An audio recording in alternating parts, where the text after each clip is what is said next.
kæmpe stor hånd til Elias Ehlers.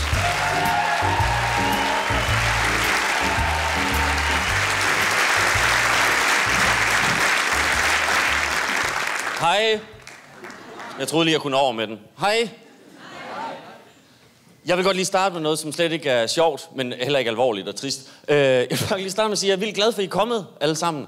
Det er fordi, det er første gang, jeg sådan har lavet noget, der var lidt større. Jeg har bare stået på små scener før. Så nu har vi taget sådan en sats rundt i landet, store scener og sådan noget. Og så er der kraftedeme med fyldt, mand. Så er der bare kommet masser af mennesker. Det er jeg vildt glad for. Fordi at jeg var i Støvring i sidste uge, og der kom 4. Det er ikke det samme. Og det er ikke, jeg skal ikke virke krukket. Jeg tager gerne til Støvring. Der kan bare godt være lidt langt, når man skal græde hele vejen hjem i bilen bagefter. Det er ikke det samme. Nå, fuck det. One-man-show. Der er sket meget siden sidst. Jeg ved ikke, om der er nogen af jer, der så mit sidste one-man-show. Men der kunne man måske godt få indtryk af, at jeg var sådan en type, hvor der var plads til forbedring. Lidt meget. Lidt for lidt. Woohoo! Så jeg har været igennem sådan en ret stor personlig udvikling igennem de sidste 2 år. Og det kunne jeg godt tænke mig at snakke om. Og det er fordi, jeg tror ikke, jeg er den eneste, der har haft den her følelse. Og det er fordi, jeg blev 28 år gammel. Og så lige pludselig, så havde jeg sådan en fornemmelse af, at jeg synes ikke rigtigt, at min alder passede til sådan, hvordan jeg var inde i hovedet. Jeg synes stadigvæk meget, at jeg var et barn. Og sådan, du ved, jeg har ikke rigtig pakket ud. Jeg har ikke tænkt på væggene derhjemme. Jeg lever af chips og sådan. Det hele var bare sådan lidt... Og så kiggede jeg bare lige pludselig på det der tal. 28, mand. Og så tænkte jeg sgu ikke rigtig klar til de næste ting, der sådan lå naturligt foran mig i livet. Med kone og børn og døden og hele vejen rundt. Så jeg besluttede mig sådan for, at jeg skal sgu lige prøve at blive lidt voksen. Og det er ikke sådan kedelig voksen. Ikke, der er nyheder. Men sådan rigtig voksen. Og det er derfor, jeg har prøvet for langt hår. Og det er lykkes. Det giver mening. Det er fordi, jeg tænkte, jeg skulle prøve at avle sådan voksne værdier i mig selv. Og så tænkte jeg, at det kræver tålmodighed for langt hår. Og tålmodighed, det tror jeg er vigtigt, jeg har som voksen. Tror ikke det? Så et barn en dag, han ikke kan gå, så i stedet for far sådan, rejs dig. Så giver far ham lige et par krykker, og så bliver far sur, hvis det ikke virker. Men sådan, du ved, lige giver ham lidt tid. Der er bare én ting, jeg vil lige spørge om noget. Taber man meget hår, når det er langt? Det er virkelig ulækkert. Hvis man ikke husker at ræde det tit, og så lige en morgen og så lidt, fede vanter. Som ulækkert. Men det lykkedes, så det følte jeg var meget voksen. Og så fik jeg sådan blod på tanden. Så tænkte jeg, kraftedeme mand, nu gør jeg det. Og så besluttede jeg mig for, at jeg skulle også have et sted at bo. Og det er fordi, jeg har boet i København i... Nå ja, okay. Et fast sted at bo. Sådan et sted, der var mit eget. Jeg har boet i København i 9 år. Jeg ved ikke hvorfor, men det er bare lort at finde noget at bo i. Hver gang man prøver at finde en lejelejlighed, det er det samme lort hver gang. Man ringer til dem 30 sekunder efter, de har lavet den der annonce. Hej, er den ledig? Nej.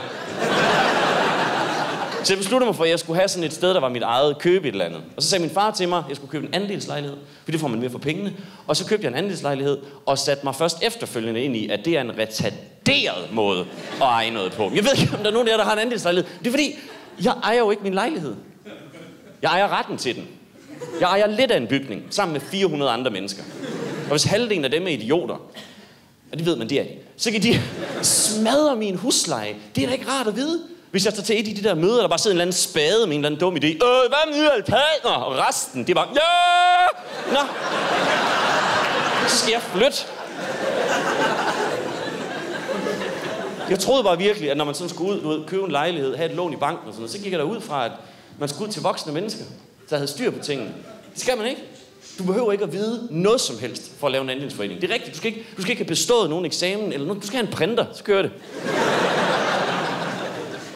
Det her, det er rigtigt. Og det kommer jeg til at sige et par gange i løbet af showet. Og det er altid irriterende, når folk siger det. Det er faktisk sandt, det her. Men resten så løgn, din idiot. Altså, men det er fordi, der kommer tit rigtig mange. Og det har jeg prøvet flere gange, også med folk, der sådan har set en anden sted sådan... Det var da ikke rigtigt, det der. Og det er det. Jeg bliver bare tit bollet af livet. Og sådan er det. Men den første andelslejlighed, jeg var ved at købe, og det er det, der er rigtigt. Jeg sidder ved mødet. Jeg skal skrive under på de der 2 kontrakter. Den første, det er med kuglepind. Den næste, det er med blod. Så gælder det. Mellem underskrifter, der ringer min bankdame til mig. Og det første, jeg tænker, det er, fuck, du ved, hun har opdaget det. Jeg har lavet min økonomi. Det er ikke godt. Og så tager jeg den. Og det første, hun siger i den anden ende, det er, du har ikke skrevet under, vel? Og jeg tænker, nej, hvad er der nu galt? Er der ikke noget helt rod? Og så er det fordi, hun har undersøgt den der andelsforening. Og det viser sig, det er lort. Med sådan lort på. Der er 100 lejligheder. De har solgt 3 af dem. Hvis jeg køber den 4., ville der gå 2 måneder, og så skulle vi til at afdrage os 4 og bare hæfte for det samlede lån på 100 millioner. Jamen godt, du ringede! Er du sindssyg, mand? Prøv at tænke, hvis det var sket. Så jeg skyldt 25 millioner væk for 30 kvadratmeter på Østerbro. Jesus! Jeg havde ikke stået her i dag. Jeg havde siddet i fængsel. For mord og usømmelig omgang med lig. Jeg var gået ape shit på den mand.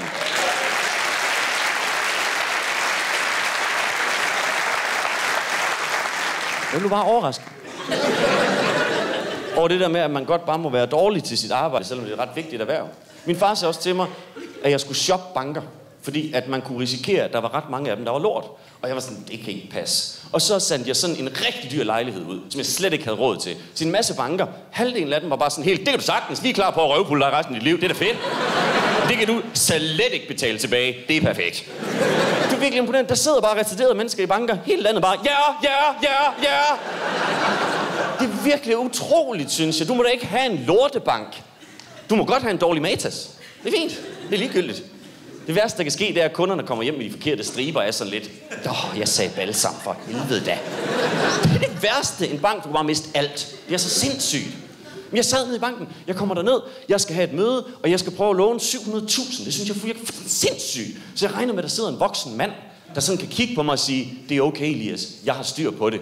Og det er det ikke. Min bankrådgiver, jeg får en ny en hver 3. måned eller sådan noget, fordi de ikke kan overskue og se på de der tal, der bare vælter nedad. Så jeg kommer sådan derhen, og så er det sådan en 21-årig pige, lige uddannet. Og hun kan jo ikke forklare mig, hvad der er rigtigt og forkert. Hun kan bare alle lånetyperne udenad. Og så sidder hun og snakker til mig, og så skal jeg tage et valg. Det kan jeg sgu da ikke. Jeg har ikke lært noget om det. Jeg har Michael Strungedigte og kasserollebøjninger og pis og lort. Jeg bare vælter rundt ind i min hjerne. Aner ikke en skid om økonomi. Ingen har fortalt mig noget om det. Sidder bare sådan helt dum øje i hver retning. Bare 45 minutter og bare kigger på hende. Jeg bliver helt glad, når hun spørger om noget, man kan svare på. Sådan, mere kaffe? Ja. Sort. Jeg følte mig som et barn. Bare nødt til at tage den der stak af papir og bare lyve lige ind i hendes ansigt. Skal lige hjem og tænke over det. Det er en stor beslutning. Så bare ind i toget, hjem til far. Hvad er det?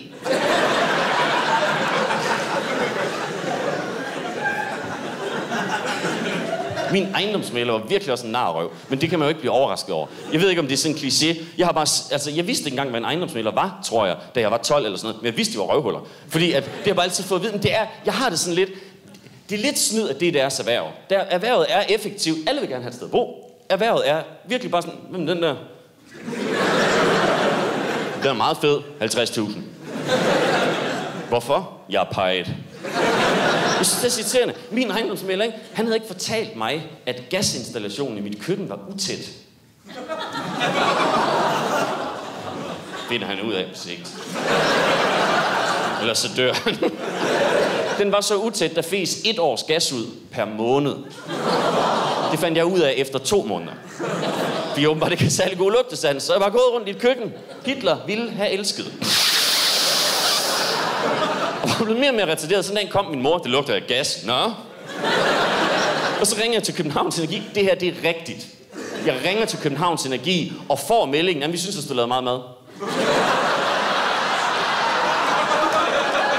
Jamen, ja.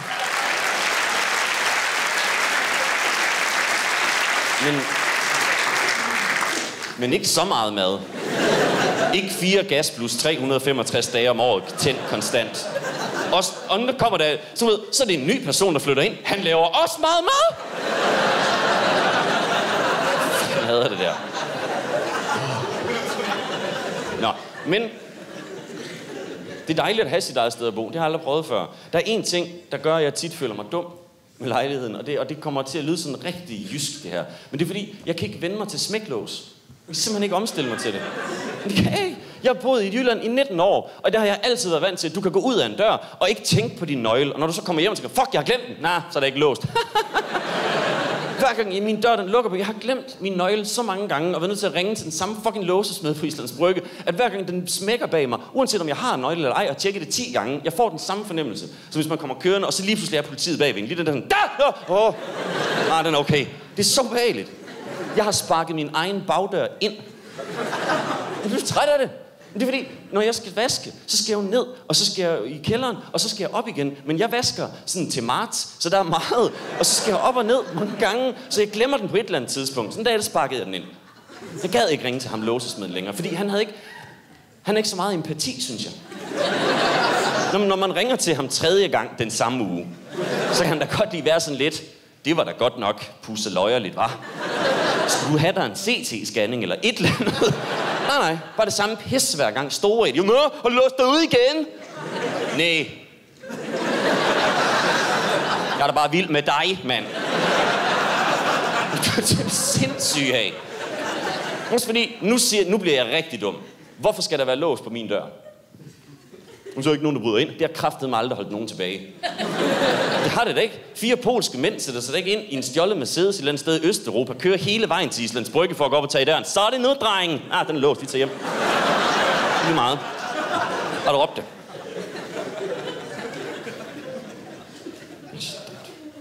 Men det er virkelig dejligt at bo for sig selv. Ej, jeg synes, det er rart. Der er ikke nogen, der onanerer i badet om morgenen. Det er fordi, jeg ved ikke, om I kender det der, men hvis man er dreng, jeg ved ikke, om det fungerer som papir, når man er dreng, så når man får en roommate, hvad for sådan havde det været for mig?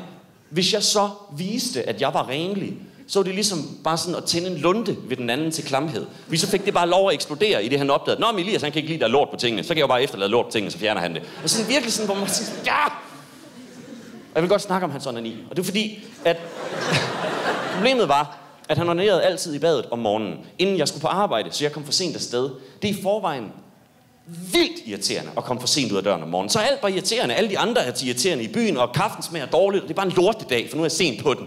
Det bliver altså ikke bedre af, at du får lov at stå uden for dit eget toilet, og bare kigge på ens ur sådan 3, 2, 1. Nu kan jeg ikke nå det. Til den der lyd.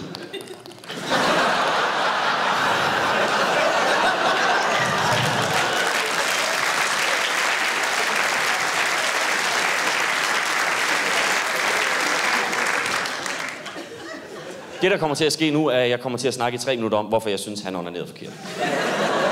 Fordi han gjorde det i badet. Det gør man da ikke, når man ved bare en my om sædet. Og det skal lige forklares. Det er fordi, alle, der har prøvet at få sædet på sig, så alle har på et eller andet tidspunkt ikke prøvet det før. Første gang, man prøver det, der er det en typisk tanke, sæd, og så løber man hen, og så skal man have vand på det, for det skal skylles af, og så bliver det til epoxy, spreder sig ud over kroppen. Sådan noget harpiks, der skal slides væk. Så hvis jeg gjorde det i badet, så ville jeg jo gøre det, inden jeg tændte vandet ned i resten. Måske. Jeg har aldrig gjort det i badet. Jeg har vitterligt aldrig prøvet det. Måske sådan, og så du ved, langt varmt bad, til ligesom at få det gjort rent. Du er altid det samme lort med ham. Langt varmt bad. Så indtil der kommer damp ud af det der nøglehul. Og så bare den der lyd, og så bare lige pludselig, så kan man høre sådan, så kommer han, og så slukker han vandet. Og så bare komme ud sådan helt dejligt, du ved, afgokket. Bare slendre ind på sit værelse igen. Og så kunne jeg gå derud. Sådan damp af skam og ham og have lidt travlt. Stå i det der badekar. Er det sæbe, eller hvordan vil ledes? Med sådan en lunken bruser. Jeg bliver aldrig ren igen. Wow. Det er virkelig ulækkert. Det er ikke fair. Bare stå, mega klam. Jeg er selv røv ulækker. Og det er ikke med vilje. Og jeg burde nok egentlig bare holde min kæft med det, men jeg kan ikke lade være med at snakke om det. Det er fordi, er der nogen... Det er der aldrig nogensinde nogen, der vil svare ja til det her. Men jeg går ud fra, at jeg ikke er den eneste, der har den her oplevelse engang imellem. Hvis man er alene, så er det som om, at så ved kroppen godt, at det er sikkert at prutte nu, så jeg behøver ikke spørge om lov. Eller bøvse, for den sags skyld. Så nogle gange, så gør kroppen bare sådan midt i det hele. Og det er virkelig ubehageligt. Og jeg har et rigtig sådan forfærdeligt eksempel på det. Det er fordi, jeg havde været sent på arbejde en dag. Så skulle jeg hjem derfra, og det var blevet mørkt, så jeg cykler på min cykel. Så da jeg ligesom opdager, at jeg er alene på den her cykelsti, der er slet ikke andre mennesker, der vil jeg fejre det. Det er et stort ord. Men der går det op for mig, at jeg har holdt på en prut, fordi jeg vil ikke prutte, når der er andre. Så den kan jeg lige komme af med der. Og det er rart, fordi jeg har modvendt den selv stikke af fra den. Alt det der. Så jeg kommer kørende på den der cykel, og så rejser jeg mig op på den, fordi at hvis man sidder ned, skal man trykke hårdt, og så larmer det. Og så slår jeg en lille prut, og så kommer der en lille lort ud.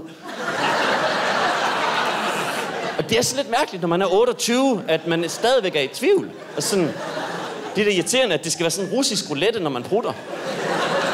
Så må vi se, hvad der sker. For jeg kunne overhovedet ikke mærke det. Det var ikke sådan, at jeg tænkte, det er lidt et sats. Det var sådan, hvad? Jeg tror, forestille mig, står der. 28 år gammel, det burde ikke ske længere. Sådan oprejst på sin cykel 8 kilometer hjemmefra. Hvad gør jeg nu?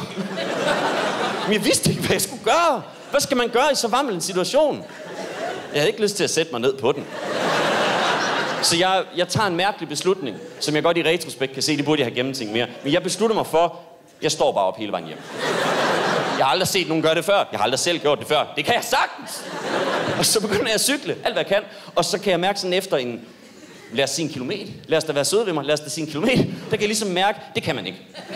Det kan man slet ikke. Så mine ben begynder at ryste, og jeg kan bare mærke, jeg kan ikke holde min vægt. Så lige pludselig er det bare ned på det, og jeg kan mærke, det var ikke en lille lort. Det var bare lort. Og panikker, som jeg aldrig har gjort det før. Fordi, prøv at forestille dig, hvor ulækkert det er. Det er rigtigt, det hele er rigtigt. Jeg sad på en kæmpe stor lort på min cykel 8 km hjemmefra. Bare velvidende, at det kommer til at tage cirka 30 minutter, før jeg kan... Det er så forfærdeligt. Så jeg ubevidst panikker på en eller anden måde, så jeg bare begynder at cykle alt, hvad jeg kan. For det er bare spredt ud. Fordi jeg skal bare igennem mennesker. Råber bare, væk, SOS! Overhovedet ikke. Altså bare ind over for rødt, ind gennem mennesker. Jeg skal ikke stoppe. Jeg skal ikke møde nogen, jeg kender. Jeg skal ikke stå ved et lyskryds lige og bruge lidt af, og så kommer det. Nå, hey, det er sgu da længe siden, var. Skal jeg have en kop kaffe? Nej. Det er lige skidt i bukserne, så... Det vil være så forfærdeligt. Så jeg cykler bare ind igennem alting. Fordi så, hvis der er nogen, der kender mig, så bliver det max lige sådan en... Så jeg cykler bare, kommer hjem, dækket af sved, smider cyklen fra mig, den er skrald på det her tidspunkt. Løber ind i lejligheden, anerkender ikke min roommate. Jeg tror bare, jeg takler ham lidt med en skulder, fordi det ser ud som om, han også vil ud på toilettet. Vælter derud, smækker døren, låser.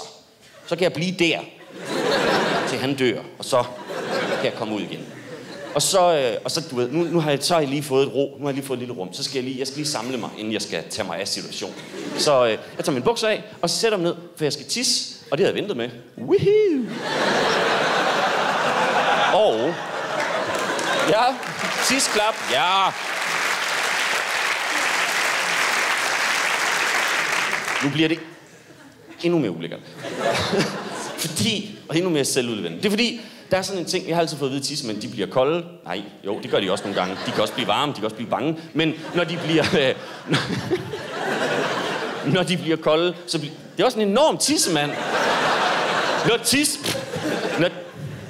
Jeg gider slet ikke måleenheden nu. Når tissemænd, de bliver kolde, så bliver de mindre. Og når de så bliver varme igen, så kommer de tilbage. Sådan har jeg altid fået det at vide, at det sker sådan rimelig tjep. Og sådan har det aldrig fungeret for mig. Og jeg ved ikke, om det er mærkeligt, men det har altid været mere sådan årstider. Forsvinder omkring oktober, ser den igen til marts. Så i vinterhalvåret, der skal jeg lige huske på en gang imellem, og lige trykke nedad, for ellers så kan jeg godt komme til at tisse sådan lidt liv. Jeg har ikke lige tænkt på i den situation, fordi jeg var rimelig meget i panik i form. Jeg var glad for, at jeg havde fundet et sted, hvor der ikke var nogen, der kunne se mig. Så jeg sætter mig bare ned på toilettet og tisser sådan ud over kummen under brættet. Og ikke hårdt, så det er ikke sådan... Så jeg opdager det. Jeg tømmer den bare. Hvor er det rart. Du ved, endelig kan man komme af med sådan en afføring på en ordentlig måde. Og så tømmer jeg den bare, og anerkender slet ikke, at der er et eller andet lidt i vejen. Jeg har tyk sokker på. Jeg kan først mærke det lidt sent. Og så lige pludselig, så rammer den bare. Det er fandme da underligt. Mine fusser er så varme. Og så kigger jeg ned. Jeg har aldrig set noget lignende og følt mig mere usel. Sådan søger pis, og så bare lort overalt. 28 år gammel, sidder på et toilet. Det er ikke lykkedes mig at få noget af min afføring ned i det. Yes. Og det er det mest usle nogensinde. Ja. Jeg er blevet mere voksen. Det synes jeg i hvert fald selv. Jeg synes, jeg er blevet bedre til sådan at sige nej til ting, og sådan at vide, hvad jeg gerne vil og sådan noget. For jeg havde en kæreste på et tidspunkt, som gerne ville have en hund. Og jeg er rigtig allergisk over for hunden. Så jeg så sådan, nej. Og så troede jeg sagde det måske pænere end det. Så troede jeg jo, at der havde jeg ligesom sluttet diskussionen. Og så gik der en måned eller to, og så kom hun med et billede af sådan en kvast, troede jeg det var. Sådan et eller andet. Det var fordi, det var omkring november, så jeg gik ud fra, at det var et eller andet, man kunne hænge op til jul. Sådan, et eller andet. Så viste det sig, at det var noget, der findes i virkeligheden, som hedder en bomuldshund. Som er sådan et lille dyr, som jeg ikke tror altid har eksisteret. Det er en lille hund, som af uansagelige årsager ikke rammer allergikere. Og det lyder også kunstigt, gør det ikke det? Bomuldshund. Det er ikke umiddelbart der, bomuld normalt kommer fra. Dyr. Det er jo ikke det, negerne gik og plukkede af i det gamle Amerika. Små tæppetisser, det tror jeg ikke. Men nu vil hun gerne have den der hund der. Og det er en lortehund. Jeg gider ikke have den. Det er et lortedyr. Der er nogen, den er ikke altid... Det er en kunstig hund. Altså, du ved, der er nogen, der har taget en schæfer. Så de bare stukket kanyler ind i den, suget molekyler ud, indtil den sagde, push! Og så står der sådan en lille tilbage, sådan en lille hvid lortedyr. Du ved, den er skildøjet, den kan ikke høre noget. Du må ikke fodre den efter midnat, og den kan ikke tåle vejr. Og du kan få den i mærkelige farver. Sådan noget knækket hvid, brændt orange. Det er sindssygt mærkeligt dyr. Og så skal jeg på en eller anden måde ud af den. Og jeg synes selv, at det var meget voksen tanke, jeg kom ud af det med. Og det var fordi, jeg kunne ikke rigtig lide tanken om ansvaret. Sådan det der med at have ansvaret for noget andet levendes velbefindende. Det synes jeg ikke, man skal have, før man er god til at tage ansvar for sit eget velbefindende. Og det er jeg ikke helt god nok til endnu, synes jeg. Det er også derfor, jeg ikke lide tanken om børn. Fordi, tænk, hvis jeg fik et barn. Så sidder han og kigger på far, så det er hans syn til verden. Far, der bare ryger cigaretter, ikke motionerer, er sådan lidt halvdeprimeret, spiser usundt og tænker på kraft hver anden dag. Han går selvmord i det sekund, han får motorik jo. Er det her livet? Nej! Det er sådan en lille plastikske. Jeg vil rigtig gerne have børn på et tidspunkt. Det kunne jeg virkelig godt tænke mig. Jeg tror, det er sådan en ting, at det betyder noget for en. Hvorfor får det på et rigtigt tidspunkt og sådan noget. Men jeg har nogle problemer med det. Der er nogle ting ved det, jeg ikke kan lide, som jeg ikke kan forene mig med. For eksempel fødslen. Det er sådan en ting, det er der mange, der synes, det er en smuk ting. Det kan man glæde sig lidt til. Man er lidt nervøs for, hvor meget det hele går i stykker og sådan noget. Men det er også romantisk, og det er også smukt, og det er fantastisk. Det synes jeg slet ikke. Det er forfærdeligt. Jeg ville ønske, at jeg ikke skulle være med til den. At det bare var sådan, så kom der en baby ind ad døren. Men fordi, og det er vel frem, jeg har aldrig hørt om en god en. Hej det. Det var den bedste fødsel. Vandet gik. Jeg havde en kop. Og så løb jeg ud i bilen. Der er plastik på sæderne i øvrigt. Vi lever af dræb folk, så det er super. Og så hoppede ud i den. Så kørte jeg bare hen på hospitalet. Han hoppede selv ud, bed navlestrengen over. Vi gik hjem hånd i hånd. Min fisse blev mindre. Det var faktisk en god formiddag. Sådan er det aldrig. Det er altid det stik modsatte scenarie. Jeg kan huske, jeg havde en kammerat. Hans kone var gravid, og så skulle de føde. Hun skulle føde, det var ikke så meget dem. Og så ringer de til mig tirsdag. Hun føder! Jeg kommer torsdag. Hun føder stadig. Men jeg kan huske, jeg kom ind i det der rum, der det lugter bare sådan af angst og ubehag. Og du ved, hun er helt væk på beta-blokker og sådan det hvide ud af øjnene. Og han står over i hjørnet bare sådan, kom ud! Kom ud! Kom ud! Fordi han havde den fucking baby ud, det har taget 2 dage, mand. Og den er ved at blive kvalt i navlestrengen, og han er ved at flække hende, fordi han vil ud på langs. Og du ved, han skifter køn undervejs og sådan noget. Det er et sindssygt projekt, det der med børn. Og det skræmmer mig bare lidt. Hvis jeg selv måtte vælge, så kunne jeg godt tænke mig at få en dreng og ikke en pige. Og det er ikke fordi, der er noget i vejen med piger. Det er mere fordi, jeg synes ikke rigtig, jeg ved noget om dem. Jeg ved ikke noget om små piger. Jeg ved noget om små drenge. Jeg har selv været en lille dreng. Så jeg har sådan en fornemmelse af, hvad er der egentlig i en lille dreng? Og mit blik på det der, jeg tror, drenge er mere simple på en eller anden måde. Det er i hvert fald min fornemmelse. Drenge har 3 energiniveauer. Og så er personligheden ligesom inden for det felt. Men en dreng er mere... Jeg tror, jeg ser lidt på drenge som sten. Det er sådan, der er en retning, og så pas på. Og piger... Jeg ved ikke noget om små piger, hvordan de har det inde i, og sådan noget, hvordan de er, og deres personlighed og sådan noget. Og så ved jeg godt, du ved, så har man en kone, og så kan hun jo hjælpe med det og sådan noget, men hun skrider en dag, og så står man tilbage, og så er det bare smart at have en dreng. Det synes jeg. Jeg tror bare, piger på en eller anden måde, de er mere komplicerede, tror jeg. Jeg kan huske, da jeg var yngre, også lidt stadigvæk. Der så jeg på piger som sådan noget lyserødt fnuf, sådan noget lækkert noget, sådan noget, der sådan danser gennem livet, og alle har lyst til sådan, at være sammen med det, og man vil gerne være tæt på, man tør ikke rigtigt, fordi det er også skrøbeligt, og man skal passe på, er jeg god nok til det og sådan noget. Og så er problemet, at en gang imellem, der kommer der bare en stor pik. Og så er der mindre af det der fnuf tilbage. Til sidst er der bare en tom skal, der bliver bollet, og det skal kraftedeme ikke være min datter. Men jeg gider det ikke. Det er simpelthen så ulækkert. Tak. Jeg har ændret min holdning til små piger lidt. I forhold til sådan, at de er lyserødt fnuf og sådan noget. Fordi at jeg havde en rigtig, rigtig voldsom oplevelse med 2 små piger. Sorry. Det uddyber jeg. Det er fordi, der er sådan en ting med børn. De synes, jeg er uhyggelig. Det gør de. Min storebrors børn, de skal også sådan lige vende sig til mig. Hans mindste datter, den stiger stadigvæk meget på mig og sådan noget. Så børn er sådan lidt utrygge ved mig. Og jeg ved ikke hvorfor. Det er helt sindssygt. Men for eksempel den gård, jeg har, der hvor jeg bor, den er sådan lang, og der er rigtig mange børn, der leger i den, fordi at det er nemt sådan for forældrene lige at holde øje med dem og sådan noget. Og hver gang jeg går derned, så stikker de bare af. De vil slet ikke være i nærheden af mig. Og jeg forstår ikke hvorfor. Jeg er ikke ulækker. Jeg går ikke rundt dernede. Kom her, vi skal lege, kom her. Altså, helt stille og rolig fyr i morgenkåb og boxershorts. Der er ikke noget med mig. Men så er der en dag, der går jeg rundt dernede og ryger en cigaret, og så kan jeg høre 2 små fodskridt bag ved mig. Og så kigger jeg lige over skulderen, og så de 2 små piger, der følger efter mig, de ser mig. Og så i stedet for at være sådan, og så løb, så de sådan, og så løber de over og gemmer sig tilbage i sådan en lille busk. Og så går jeg videre, og så kan jeg høre de små busk. Kommer igen, kigger tilbage, så løber de væk og gemmer sig. Og så tænker jeg, okay, de er i hvert fald ikke bange for mig. Men det er sådan nogle scouts, de har sendt ud. Nej, i sydsiden, han er i nordsiden. Du ved, sådan helt.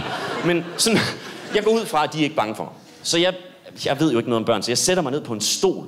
Fordi jeg har lyst til, at de ikke skal blive ved med at følge efter mig. Jeg har lyst til, at de skal prøve sådan at se, at jeg ikke er farlig. Så kan de sige det til de andre børn, og så bliver det okay. Jeg ved ikke, hvorfor jeg går så meget op i, at de skal kunne lide mig. Men jeg vil gerne have, at de ikke synes, jeg er uhyggelig i hvert fald. Så jeg sætter mig på den der stol. Jeg skal faktisk lige bruge den her, for jeg er nødt til at illustrere, hvor varmt det her det bliver. Det er fordi, at hvis I så forestiller, at det her det er mig, så de der 2 små piger står cirka i den her afstand, og så kigger de bare på mig, som mennesker jo gør. Bare står klor. Og så begynder de sådan at snakke om, hvor mange øjne jeg har. De når til 1 milliard. For meget. Så tager de et skridt tættere på, og så bliver de enige om 1 million. Også for meget. Så tager de et skridt tættere på, og så kan jeg ligesom bare mærke, okay, der er ingen intimsfære her overhovedet. Og relativt langt ned til 2, så jeg begynder at panikke sådan lidt. 2! Fordi de går bare tættere og tættere på mig. Seriøst, jeg lukker øjnene på et tidspunkt, fordi jeg kan simpelthen ikke overskue det der med, at de bare sådan lige pludselig er sådan et ansigtsbredde væk fra mig. Så jeg lukker mine øjne, og så går det bare sådan lige 2 sekunder eller sådan noget, og så kan jeg bare mærke det der varme, den der leverpostej, makrel, barneting, lugt, der bare kommer ind i ansigtet på mig. Og så åbner jeg øjnene, og så sidder der bare lige der, sådan en lille pipopil, bare på hver side. Og jeg overdriver ikke. De kigger på mig sådan 10 sekunder eller sådan noget, og så skriger de, børnelokker! Og så løber de. Hvad foregår der?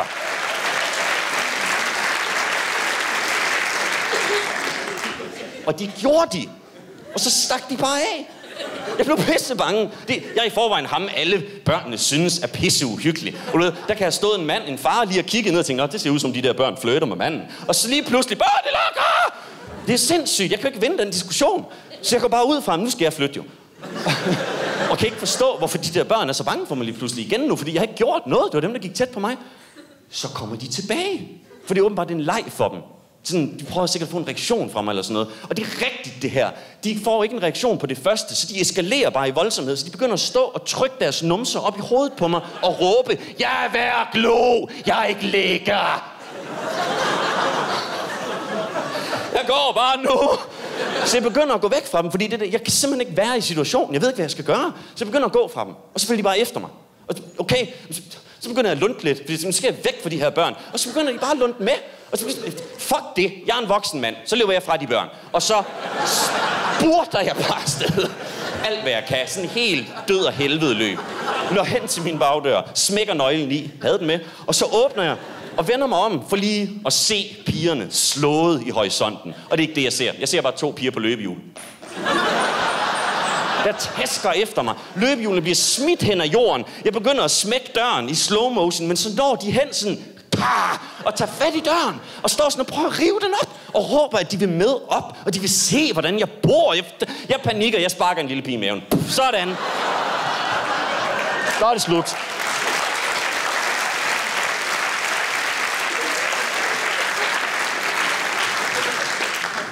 Så ingen piger. Men det er bare fordi, det kan godt være, jeg tror det her, det har alle forældre sikkert tænkt, i hvert fald, jo det har de sgu nok, nogle af dem har. Det kan også være, det er bare mig, der er destruktiv. Men jeg har bare sådan en tanke om, at hvis jeg får en datter, så ved jeg, den her dag kommer til at opstå, og det bliver en lortedag. Far er blevet 45.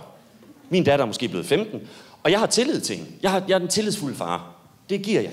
Så hun har været sådan lidt, jeg skal bare over til nogle veninder og se noget video. Og så i stedet for at være sådan lidt, med luderkrudt i ansigtet, hva'? Så du ved, så har jeg bare stolet på hende og sagt, det er fint. Du skal da helt klart over og se video. Og så hygger far derhjemme og bliver lige op, for jeg skal lige se, hvornår hun kommer hjem og sådan noget. Og så åbner dørene, og det sekund døren åbner, der kan man bare mærke, at hele huset laver sådan en fordi der er ikke andet, der er helt galt. Og så løber jeg ud til hende, og det sekund jeg ser hende, der kan jeg bare se, godt, jeg ved, hvad der er sket. Hun har været ude i byen og fået sit livs første, og i hvert fald dårlige seksuelle oplevelse. Og du skal far snakke med hende om det. Det kan far ikke. Under nogen omstændigheder. Fortæl, hvad der skete. Okay. Var den stor? Jeg slår ham ihjel. Det vil cirka være fars reaktion. Så der skal mor på banen. Og det kan mor ikke. Mor er skredet. Men det vil da være irriterende. Hun har taget sted som min smukke datter. Smukke, dejlige datter. Så kommer hun hjem som en klam luder. Jeg ville ikke vide, hvad jeg skulle gøre som far. Jeg ville være med helt vildt i tvivl. Du ved, sådan, hvad har hun brug for nu? Nu har hun haft en dårlig oplevelse med en dreng, sådan en mand, og far har selv gjort det ved en masse. Så du ved, hvad har hun brug for mig? Hvad skal far gøre? Skal hun have et kram? Skal hun have fingre? Jeg ved det ikke. Jeg ved det godt. Jeg kan bare så godt lide at sige det.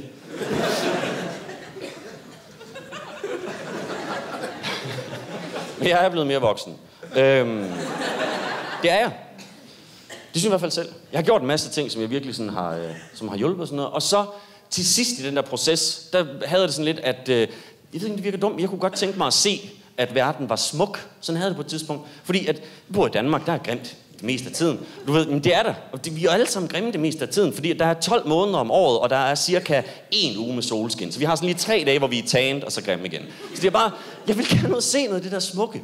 Sådan azurblå hav og sådan det der Nirvana-agtige, hvor sådan bare med lækre sandstrande og palmer, og man bare kan ligge med bare røv i en lille solseng og sådan noget. Alt det der, det vil jeg fandme gerne se. Så den kæreste, jeg havde på et tidspunkt, vi besluttede os for, at det skulle vi jo opleve sammen. Det synes jeg selv var en rigtig god idé. Og så tog vi til Thailand. Fordi at alle billederne derfra, mega flotte, helt vildt flotte. Så man tager ned og tænker, jeg skal ned og se alt det flotte. Og så kommer man derned og tænker, hold da kæft mand, de er gode i Photoshop, hva?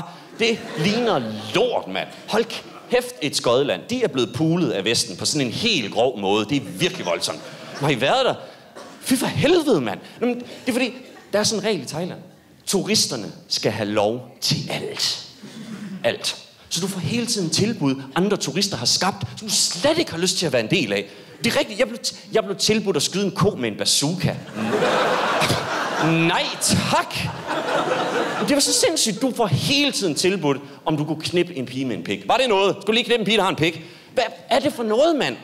Det er da ligesom bomuldshunden, det har der sgu da ikke altid været. Det er da bare fordi, der er kommet klamme mænd nok og været sådan lidt, har I ikke piger med pikke? Nej, men kom tilbage i eftermiddag, så må vi... Altså, det er så sindssygt et sted at være. Man kan vitterligt, når man er der. Jeg kan simpelthen ikke... Jeg kan ikke lade være med at få det dårligt over det, Vesten har gjort ved det land, når man er sådan et sted. Men når man nu er der... Jeg kunne godt tænke mig at sige sådan en pingpong-show. Det kunne jeg godt. Det synes jeg er sådan noget, hvor piger skulle tænke ud i tidskolen. Ikke sådan... Men sådan... Ud i horisonten. Hvor blev den af? Det vil jeg virkelig godt tænke mig at se. Fordi sådan noget har vi ikke i Danmark, og jeg er relativt interesseret i fremmedkultur. Jeg vidste bare ikke helt, hvordan jeg skulle sige det til min kæreste. Den er svær lige at smide med det noget. Nå, skal vi gå en lille romantisk tur ved stranden, eller et lille glas Chablis, eller et ping-pong-show? Jeg kan ikke sige det. Jeg smider den bare midt i det hele. Hey, hvad tænker du? Ping-pong-show. Og så overraskede hun mig. Hun var sådan helt, ja, det er altid gerne vil se. Jeg tænker, fedt, men ad. Også. Det er en voldsom reaktion af det. Men den første dag, vi er i Bangkok, første dag, vi er i Thailand, jeg tror, vi har været der i 8 timer eller sådan noget, der besluttede vi os for, det gør vi, ilddåb, ud at se en fisse, der kan noget. Så vi tager hen til sådan en gade, der hedder Pat Pong.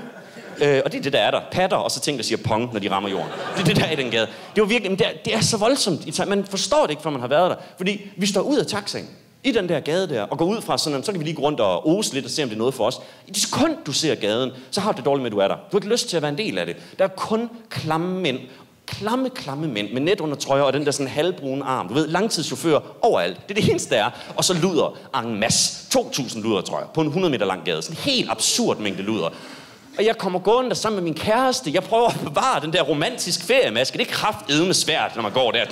Er det hyggeligt, var? Kæft, der er mange luder. Nej, det er fandme. Jeg skal have en lille møsser sammen med alle luderne, var. Det var forfærdeligt, jo. Men fordi du går hele tiden, altså det er ikke fordi, jeg har lyst til at løbe over og bolde dem, men du kan heller ikke være upåvirket. Jeg er bare for skudt asiat porno ind i ansigtet. Så man går på sådan hele tiden og veksler mellem sådan en rigtig klam mand og prøver at være sød i kassen. Ja, stakkels piger, var skat, stakkels små. Stramme med piger, var. Så ubehageligt. Men der er en mand, der ligesom guider os igennem det hele, så vi er sådan på vej, og jeg har sådan ligesom eyes on the prize, det er bare ham, jeg følger efter. Og så tager han os hen på den her pingpongbar, hvor jeg går ud fra, at der er masser af mennesker. Ligesom her, så man kan gemme sig. Ligesom gå ind og sådan, ja, vi er her ikke rigtigt, jeg var ikke alligevel. Og så gå, nej, der er ingen mennesker. Hele showet bliver sat i gang for min kæreste og jeg. Forfærdelig aften. Slet ikke rart. Men jeg ville jo sidde langt væk, så jeg ikke sådan rigtig kunne se, hvad der foregik. Nej. Det var mere sådan, heroppe foran scenen, æresbord. Så de satte på sådan 2 stole her, og så var scenen nærmest der. Sådan husker jeg det. Altså virkelig alt for tæt på. Og det der med, at du kommer derind, og de starter det for dig. Du har ikke lyst til at være ham, der sætter hele maskineriet i gang. Det er simpelthen så ubehageligt. Fordi der er ikke noget i gang, da vi kommer derind. Hende dame, der skal sådan gøre ting, tidskone, hun står bare og danser lidt på scenen. Og så da hun ser os, så er hun ikke sådan, okay, nu kører det. Hun er mere sådan... Så henter jeg kassen med mange ting i. Så kommer hun over, og så kommer hun bare tilbage med den der kasse, der altså... Man har ikke lyst til at røre ved noget af det. Og det første, hun tager op, jeg ved ikke, det var simpelthen sådan, det første, hun tager op, det er sådan en lavkage af pap, og så sætter hun den foran mig og min kæreste, og så tænder hun lysene, og så puster hun dem ud. Jeg ved ikke, om I kan have en fornemmelse af, at hvis der er nogen, der puster herfra på et lys, der er der, og ens ansigt er der, og man sådan umiddelbart bliver ramt af det. Det gør man! Det var virkelig ubehageligt. Bare sidder der med ens lange hår. Nej, lad være. Det blafrer rundt. Det var så ubehageligt. Og det var så grænseoverskridende. Det var slet ikke det, jeg ville ind og se. Og så smed hun den der kage væk. Så tog hun sådan en lille rør frem. Og jeg tænkte sådan, det er en drik et eller andet. Og så peger min kæreste op og siger, nå, se, der er balloner rundt omkring. Og ligesom jeg kigger op, så begynder de at eksplodere. Jeg kigger ned. Nå, det er et pusterør. Super fedt. Det var super behageligt. Det var rædselsslagen. Jeg havde lyst til at stikke af. Jeg turde ikke i frygt for, hun var på god. Stop. Så jeg sidder bare helt stille, mens der bare eksploderer ting rundt om mig. Og så smider hun det der pusterør væk. Og jeg sådan, nå, skal vi så ikke gå nu? Og så er de sådan lidt, finale. Der er lige finale-nummer. Og sådan, okay. Og så tager hun sådan en banan frem. Thailandske bananer, meget små, meget fedtede. Hun skræller den, og nu bliver det lidt voldsomt igen, men hun sætter den bare sådan lige, hun sætter den rør bare lige væggen af hendes sådan kønsdel, og siger det bare, og så forsvinder den op i hende. Virkelig sådan, som sådan en port ud til rummet. Og så er den bare væk. Og jeg går i panik, fordi jeg tænker så hurtigt ind, så er det meget, meget hurtigere ud jo. Det bliver forfærdeligt. Tanken er lige inde i mit ansigt, og så siger det bare, bla! Og så kommer der sådan, den her sharp sky, der bare står ud af hende. Og så flyver det her gonorrhea-missil direkte mod mit ansigt. Jeg panikker cirka 100%. Og jeg har den nanosekund til at reagere. Så jeg er nødt til at redde min kæreste først og fremmest. Så jeg sparker til hende, så hun ryger ned på gulvet. Det må jo være rent på sådan en klub. Og så kaster jeg mig selv over på sofaen, hvor jeg bare kan se bare røvmærker hele vejen hen. Det er lige meget. Jeg skal ikke have bananen. Og så lander jeg der, og så kan jeg bare se sådan... Det kommer og lander. Og så kommer jeg sådan op sådan lidt med en stol. Sådan, flere bananer. Sådan lidt skold, lidt bange. Og så til min overraskelse skal jeg se alle de ansatte. Vi er de 2 eneste kunder, der er. Alle ansatte, 8-10 mennesker eller sådan noget, ruller rundt på gulvet. Det er det sjoveste, de nogensinde har set. Den lille sippede mand fra Vesten, der ikke var klar på en thailandsk hapser. Men det var så, jeg synes, det var pinligt lige pludselig. Sådan, jeg havde sådan lige et øjeblik, der tænkte jeg sådan, jeg har gjort noget forkert. Jeg skulle have gjort et eller andet med den. Hun er sikkert meget ren. Sådan, jeg nåede sådan lige at tænke, jeg har gjort noget forkert. Og så kommer der en dame gående ind, men altså en ansat, med en spand i strækt arm og en gummihandske, der går hertil, tager bananen sådan, og så går væk med den, som om det var giftaffald. Jeg var lige ved at få den i munden. Der lå bats rundt omkring, til hvis du sådan fik en bold, så kunne du lige være sådan, ikke i dag, søster. Jeg fik ingenting til bananen. Ikke engang en advarsel. Jeg skulle have haft en rustning, et eller andet. Det har virkelig fået mig til at tænke, den der oplevelse, sådan at for mig, så tror jeg, at sådan en rolig, en dejlig ferie for mig, det vil være sådan en, hvor jeg vidste, der ikke skete sådan noget. Så næste gang, ikke Thailand, Djursland. Det bliver hyggeligt, for der kommer ikke til at ske sådan noget. Jeg kunne også tænke mig at tage bare på en ferie i København. Det kunne jeg sagtens, tror jeg. Hvis jeg ville vide, der var ikke den der risiko. Det er det, jeg kan lide sådan ved udlæg. Jeg kan ikke lide det der, når folk bliver så sindssyge. Det vil aldrig ske i Danmark. Du ved, hvis du gik på stripklub eller sådan noget, så ved, ikke lige gav hende nok penge. Hun ville aldrig blive så irriteret, hun lige tænkte, jeg skræller sgu lige en banan og plukker ham ned af stolen. Hvis det skete, og tænk hvis det skete, kæmpe historie, forsiden overalt. Søren Pind har mistet et øje! Det var kraftedme første sæt. Vi holder lige en lille bitte kort pause, og så kommer vi tilbage med andet sæt. Tusind tak for nu. Vi ses om lidt!